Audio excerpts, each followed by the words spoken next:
Okay, hi, my name is Frank Caprio. I am Chief Judge of the Providence Municipal Court.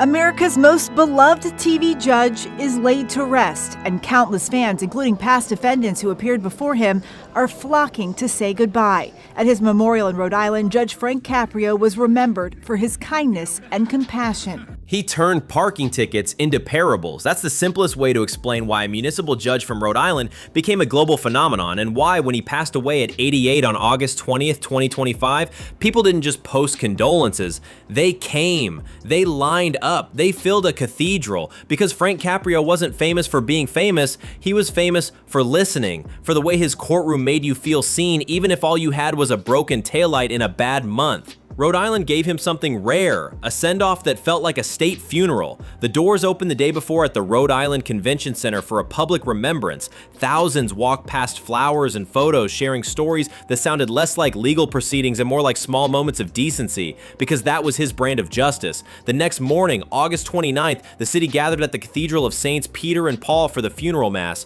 Cameras rolled for people who couldn't make it, and for a few hours, Compassion had a schedule, 10 a.m. in Providence, streaming worldwide.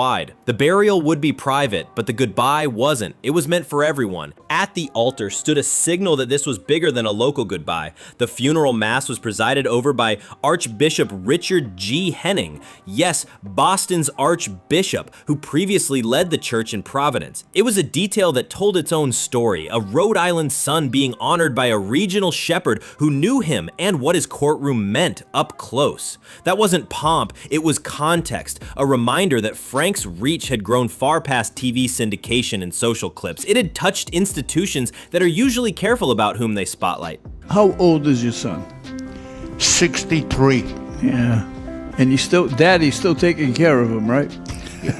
Being such a special judge that he was, the respect that he foresaw and gave to everyone, I hope it just passes on. Barbara Ambrosino and her husband Sal appeared before Caprio in 2018 fighting a speeding ticket. She charmed the judge with the rendition of Take Me Out to the Ball Game. But let's get to what everybody asked online. Who were the celebrities? The family released a long slate of honorary pallbearers, folks recognized as part of the procession's extended circle, and two names instantly trended, Paula Abdul and Santita Jackson. The list also included Rhode Island and New England figures you've seen for years, former NBA star Ernie DiGregorio, Celtics great Kevin Stakem, broadcaster Gene Vallis, former state police colonel Brendan Doherty, labor leader Armand Sabatoni, former Providence City Council president Michael J. Solomon, and many more. Honorary pallbearers don't all physically carry the casket. They're a public nod to lasting ties. In Frank's case, the cross-section, music, civil rights, sports, media, civic life mirrored the way his courtroom cut across divides. So why those names? Start with Paula Abdul. She didn't just post a generic tribute, she has a real connection. Years before this funeral, she appeared with Caprio and stayed a friend. One of those unlikely TV-era bonds that only make sense if you watched what he did to people's guard. Paula's note after his passing wasn't industry boilerplate, it sounded like someone who genuinely admired a gentle force. Santita Jackson ties back through decades of civic and family connections, the kind of long horizon Frank kept with people who cared about community first. And when you see Ernie DiGregorio and Kevin Stakem on the list, that's Providence sports royalty, local legends whose names ring out in living rooms from Federal Hill to Cranston. Gene Vallis is the voice so many Rhode Islanders wake up to. Brendan Doherty led the state police. Michael J. Solomon helped steer the city's politics. These are pillars in the daily life of a small state that made a big deal out of a judge who made a big deal out of being kind. But this is where the story takes a turn. Buy me some peanuts and Cracker Jacks. At the memorial, Barbara did an encore. I don't know if I'll ever get back. Judge Caprio's son, attorney Frank T. Caprio, isn't surprised so many people showed up for his dad. He treated them with so much compassion, so much caring. When they left that courtroom, they felt that someone listened to them, someone understood them, and someone was there to help them. The headlines will tell you celebrity names, the photos will freeze solemn faces. Still, the people who defined this goodbye were the ones who once stood at his bench, shaky and embarrassed, trying to explain a parking ticket. They came back, some with kids now grown, some with their own gray hair, to say thanks. Newsrooms captured lines of mourners at the convention center and stories of folks who flew in from as far as the Philippines and France. That crowd was his real guest list. They didn't come for a television finale. They came because somebody in power once chose not to flex, but to listen. And if you think that sounds like Hollywood folklore, wait until you hear how the city said goodbye. After the mass, the procession took Frank past Atwell's Avenue in Federal Hill, the neighborhood where he learned pride without meanness, discipline without coldness, mercy without weakness. That's not just a route, that's narrative craft, Rhode Island style. It bookended a life that began in a cold water flat and ended with a caravan of gratitude. Then the doors closed on a private burial at St. Anne Cemetery in Cranston, a final act off camera in keeping with a man who was surprisingly private about money, status, and the trappings people projected onto him. Of course, none of this makes sense unless you know the pre-viral story. Long before Caught in Providence syndicated in 2018 and the clips blew past 1 billion views, Frank Caprio was the son of Italian immigrants from a small, loud home where work was survival and dignity was non-negotiable. He shined shoes, hauled, studied late at the kitchen table, and fought his way through law school on grit, not connections. That's the context for what you saw in court.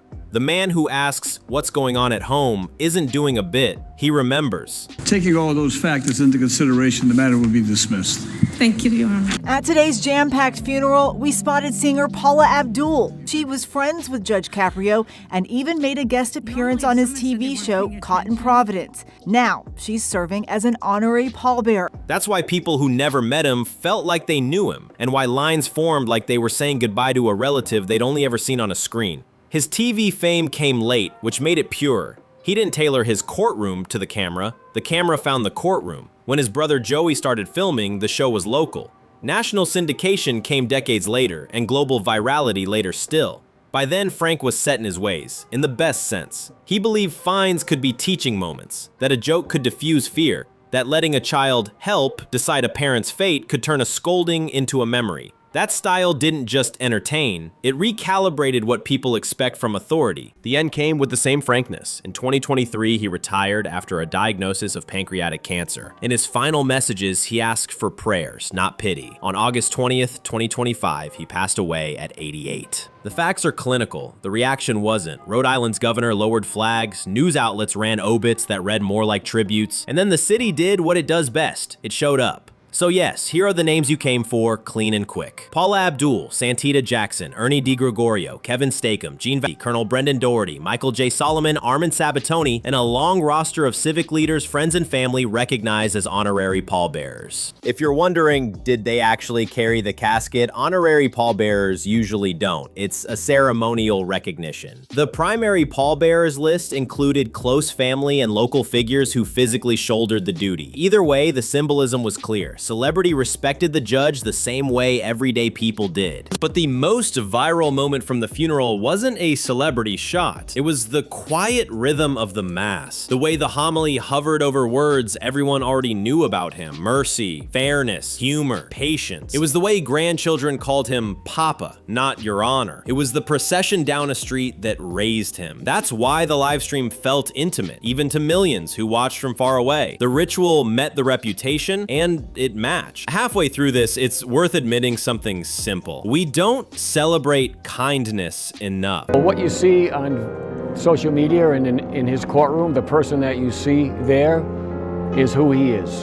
He always thought of, if I was in their shoes, how would I want to be treated?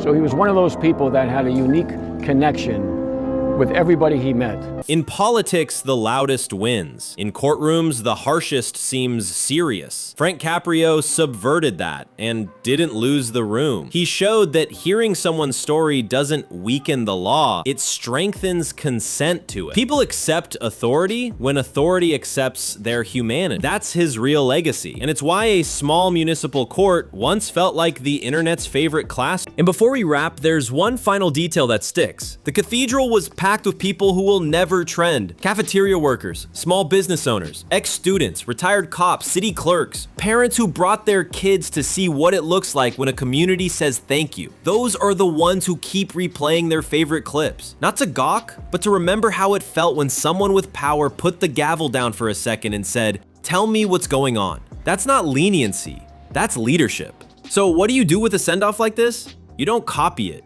you carry it. The next time somebody in your world messes up, late bill, missed deadline, short fuse, try the Caprio approach. Listen first, decide second. Most of us won't preside in a courtroom, but we all preside over moments that set a tone. Mercy isn't soft, it's strategic. It keeps people in the circle. If you watched the funeral livestream, you saw Rhode Island do mercy at scale. A city played host to a global audience and made it feel local. They took their favorite judge past the neighborhood that made him and laid him to rest, where the stories keep going, just in a quieter register. Then the world went back to traffic tickets and brake lights and bills, and maybe, because of one judge, did it all a little kinder. The takeaway? He didn't chase power, he humanized it. He didn't go easy, he went human. That's why celebrities showed up on the list, why politicians lined the aisle, why former defendants waited in line with flowers. Not because he was perfect, but because he proved that authority with empathy isn't a contradiction, it's a standard. If this resonated, tell me which moment from Frank Caprio's courtroom changed your view of justice. Drop it in the comments, I'm reading them. And if you want more deep dive stories like this, hit like, subscribe, and ring the bell so you don't miss the next one. The names are nice, the legacy is better.